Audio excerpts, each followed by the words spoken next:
Have you ever thought about the term masculinity? And it's like, how do I become more of a man? How do I become more masculine? Well, it's a question I've asked many times. And over the last year in particular, I've dived deep into this to really understand it, even hiring a coach, particularly in this area. So today, I want to share how I understand it to be and how it's really benefited my life and some points with you as well. And if you stay until the very end, I've got an extra point for you then as well. As always, though, if you want to connect with me more on social media, you can find my links in the show notes below. I heard this term and I used to think masculinity was around, right, do, get things done, achieve. And whilst, yeah, there's a direction, kind of those things, but not exactly those things, that now I've learned it's kind of, it's setting direction, knowing where you want to go, being decisive. Those things are great and embody healthy masculinity for me. There's a really great book from the core that I've referenced before by John Wineland that really helped me understand a healthy sense of masculinity. I used to think it was like being the macho guy, the guy with big muscles at one point, like, and then I'd try and do everything I could to get the body I wanted.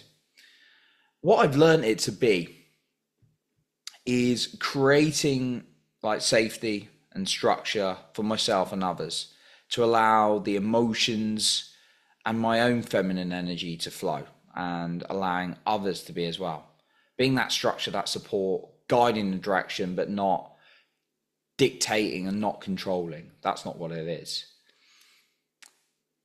Just being that space, being that rock, being that container and allowing direction, being decisive, setting action, moving forward for me is what is really I understand it to be. There's probably other parts, but I want to keep it that I would also add in. But it could be a long conversation. But that's what I want to highlight it as a top point. Okay, now here is how I've really embedded my understanding of masculinity. Is find space for yourself every single day and just observe yourself, because every human being, as I understand it to be, has both masculine and feminine energy. And just because you're a man doesn't mean you're stronger in masculine energy, although most are. And just because you identify as a female does not mean you're dominant and feminine, although again most are, right? Or whatever, there's various genders and all this kind of thing, right? But yeah, all human beings have masculine and feminine energy in them.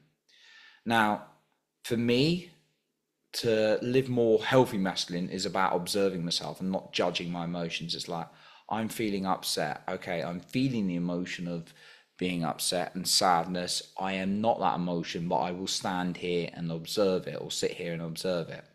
So allowing that space, I do like a meditation, 10 minutes every morning, 20 minutes after my 10 minutes breath work, and I'll just like lie there or sit there and observe my feelings and see what's coming up and just not be judgmental. But that allows me to connect with me more by just understanding what I'm going through.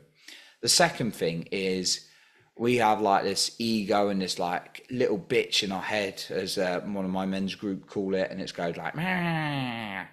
One really, there's a couple of strong practices I find really useful for this.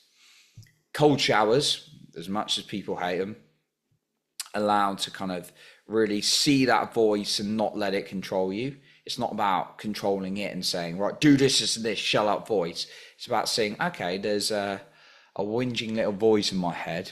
I'm not going to let it control me. I'm going to observe it and then tell it what direction we're going in. And the cold shower is a beautiful way of doing that, because it'll be like, don't go in it, don't go in it, don't go in that shower.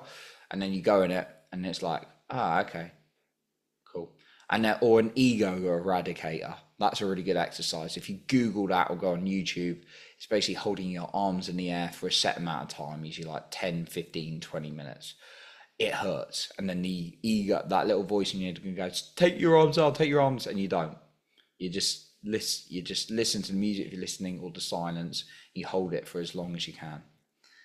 And then the third one is allow healthy expression of your emotions. If you're feeling really upset, healthy masculinity for me is not about suppressing, pushing things away. So I'm not going to feel that, right? It's about, okay, I'm feeling really angry right now. Something's really upset me. You don't go and do a fit against someone or scream at someone necessarily. Um, you go and find a pillow maybe, and then you just scream into that. You release the energy. Or maybe you need to listen to some sad music because you're feeling sad, and then really feel that in for yourself. Now, I've got a final point for you as well. I want to touch on again, though, that if you want to connect me more on social media, you can do so by clicking the links in the show notes below. My final point is just a re-emphasis. Read the book From the Core by John Wyland. It's a great book for really understanding healthy masculinity for leadership, and also it gives you some really good exercises and reflective questions that you can ask yourself every single day as well, or every single week if you don't have time every single day. So that's what I got for you today. I appreciate you for being here, and remember to lead with your heart and not with fear.